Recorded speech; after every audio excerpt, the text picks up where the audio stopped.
Hey, yo, what's up, YouTube? It's your boy, Action Jackson. And in today's video, we're going to be talking about the Dallas Cowboys versus Washington Commanders preview matchup. Going to be discussing ways in which that the Dallas Cowboys can beat the Washington Commanders tomorrow.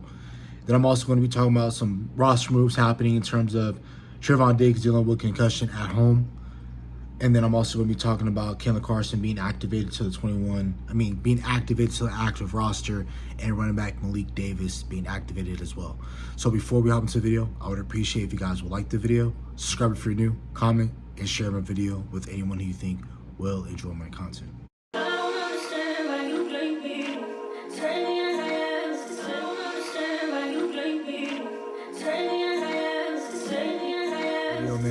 I want you guys to comment who you guys think is going to win in your score prediction on the game as well. My score prediction real quick, I think it's going to be 34-31 Dallas. First thing we're going to be talking about, the bit of news that happened yesterday on Friday morning, was that Trevon Diggs suffered a concussion at home.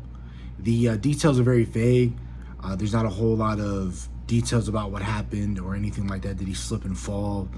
Nothing of that stature at all was released. So honestly, I don't think Trevon Diggs is going to be around, and I will not be surprised if the Dallas Cowboys try to offload him in his contract by the deadline, November 5th.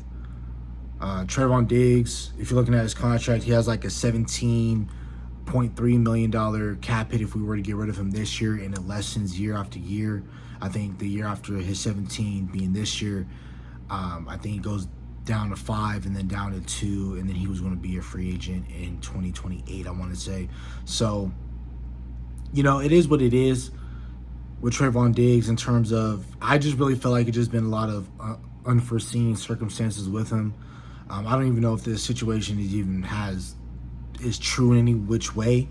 That the story that has been put out, but we don't actually know what goes on behind the scenes. But with him turning his ACL 3 weeks into the season in 2023, and then him coming back in 2024 with a whole new regime and a whole new scheme, and then them trading away his best friend, and then, him not playing well right now to start the season. And I felt like he rushed himself to come back onto the field for the Dallas Cowboys and for himself to go out there and play. He just hasn't been looking the part, plus with a whole new scheme. Both your corners haven't been playing them well. The both corners that you paid that were both record-setting type of corners, they both haven't been playing well, and they look not that good this year because you traded away a star pass rusher.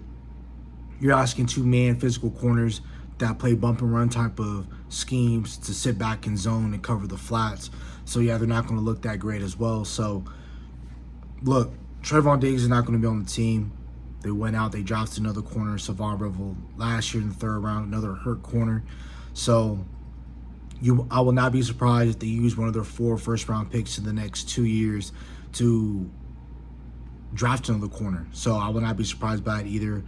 Trevon Diggs, I will be shocked if he's on this team by the end of this year, and if he even lasts even up until the draft, I'll be very surprised. But we're going to see about that. But with the corresponding move of Trevon Diggs being hurt, the Dallas Cowboys did activate Cowboys Carson from IR, and they did elevate running back Malik Davis from the practice squad.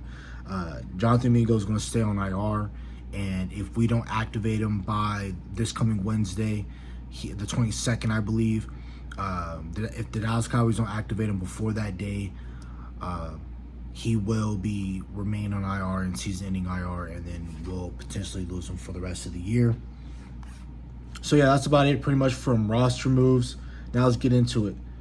For the Dallas Cowboys injury report, Trevon Diggs and Trevor Keegan are both going to be out. Cowboys Carson, they're going to activate him. He was a full participant in Wednesday, Thursday, and Friday's practices. Everybody else that's pretty much on that list, that looks like they're on their injury report, they're going to be playing. Devontae Turpin is back. CeeDee Lamb is back. Tyler Booker is back. Wanye Thomas, he was limited. He did not practice. His game day decision is going to be questionable. Same goes with Marshawn Nealand, Johnny Cornelius, and Mozzie Smith is also on the injury report. For the Commanders, they're going to be without 2 of their star wide receivers in Terry McLaurin and wide receiver Deebo Samuel. They're going to be without possibly Dorrance Armstrong. He didn't practice the entire week, so I don't think he's going to be able to play. So that's about it for the injury report. Number one, the Dallas Cowboys have to start fast offensively. They have to get an opening drive touchdown. We're 32nd when it comes to opening drive scores. We rank dead last. So we're at home. I need the Dallas Cowboys to start fast and score an opening drive touchdown. We have to be aggressive, kind of like what Detroit does. When Detroit gets past that midfield mark and they're at plus territory, they go for it on fourth down. And even when they're backed up on their own territory, they're not scared of you. They don't fear you in any single way. They will go for it and backed up in their own territory. Of course, not backed up like on their own goal line or anything like that. But if they're on the 35, 40-yard line near midfield, they'll go for it. So we got to be like that. We have to play like them. You cannot have Brian Anger on that field giving the ball back. Just like how the Commanders were with when Dan Quinn was here. When Dan Quinn was here, we were susceptible, giving up runs on the edges. Same thing with the Commanders. When the Chicago Bears ended that game and won on that last-second field goal on Monday night, they pitched it out to DeAndre Swift. He got up, cut up on the edges, got a first down. Could have scored if he wanted to, but got down, was smart. And, Jake Mooney went and kicked the last-second game-winning field goal for them on Monday night. So we got to run the ball on the edges. We got to attack their cover three. Again, what Dan Quinn was doing here in Dallas, he's doing that in Washington, but with superb talent and not that great pieces on the defensive line, front seven, or even in the back four, right? They don't have in that back end, they don't have a lot of great secondary members. Yes, they have Mikey, Sandra Strill, he's really good, but Marshawn Lattimore is a shell of himself. You got Bobby Wagner still moving around at 40, 50 years old. He's looking really good, looking really solid. But just some quick stats. The Commanders, they're at 25th in the league, giving up 357 essentially passing yards against them. So that means what? You got to give George Pickens, CeeDee Lamb the ball. CeeDee Lamb is a full go. CeeDee Lamb did state in his own personal press conference, or not press conference, I'm sorry, in his own locker room availability, when they were questioning him, they were saying that if last week was a playoff game or a win or go home type situation, he could have played if he wanted to.